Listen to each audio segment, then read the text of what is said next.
It's the online game that has fans in a frenzy. Fortnite's objective? Players in the game's free Battle Royale version join teams and battle up to 100 others to be the last person standing. The multiplayer melee drawing comparisons to blockbuster franchise The Hunger Games. I volunteer as tribute.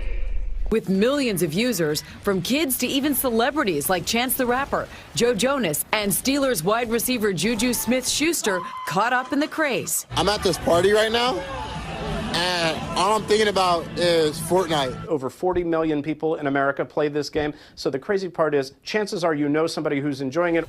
And with the option for users to buy upgrades and bonus features, the company reportedly raking in big bucks off the game's big buzz. It wouldn't surprise me if they were making hundreds upon hundreds of thousands on any given day. In fact, maybe even over 1 million. For some parents, Fortnite's popularity is now a cause for concern. I mean, I just love this game. It's great. Amy Selling says her kids are so caught up in the game, she sometimes won't see them for hours after school. They downloaded it around November, December. Around that time, I guess that's when they slowly started to disappear. She wrote about her experience in a blog titled, How I Lost My Children to Fortnite.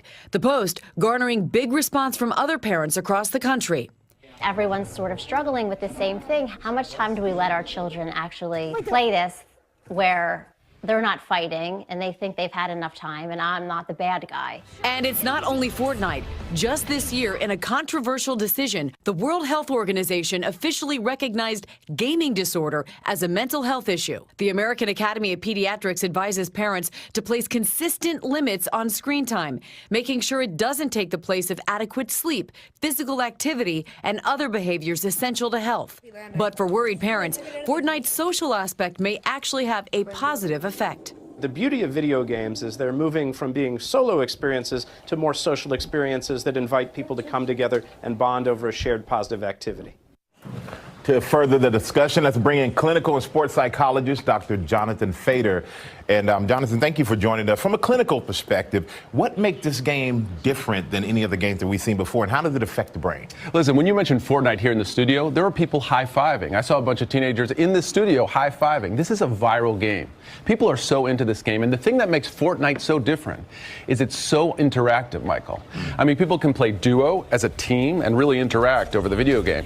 It affects our pleasure centers of the brain. That's what video games do, and this one is really intense. Okay, so speaking specifically to Fortnite, how much playing time is too much time? Parents want to know, what limits do we set? Well, the American Academy of Pediatrics says if your kid is 2 to 5, it should be an hour or less a day. With teenagers, it's really about the context. How does the video game affect their activities? Does it prevent them from getting their schoolwork done? Does it prevent them from doing other social activities? You know, Homer Simpson had a great quote.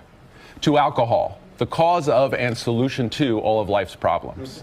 So, you know, when you think about these video games, it's like, yeah, they give kids fun, but at the same time, let's moderate. And is it hard as a parent to find that balance with your kids? It's so hard. I mean, my kids play video games, and what I do is I play with them. I want to see what they're doing. I want to get in, and I mean, some of it is just fun, but I want to be there and understand how violent it is. And also, I want to help them limit it themselves. It's a problem, too, because my kids use all of those devices for their schoolwork. And so, like, Mom, I'm doing schoolwork. So I always say you have to have a door open, and I have to hear, you can't have the headphones on, because if you hear that play happening, then you know. Because they're just behind the screen, like, I'm doing my essay, / they're doing Fortnite, right? No question. It's great cover. It's a great undercover thing. And so when you tell a kid, hey, listen, just put it on airplane mode, they can't a lot of times. A lot of their schoolwork is interactive. A lot of times they're doing research on the web. So it's really harder to limit than it used to be. So what are, if there are any benefits to playing video games? Look, I mean, there are definitely benefits. The thing about Fortnite is it's a multiplayer game, and the thing that teenagers really enjoy about it is that you're actually talking to your friend while you're doing it.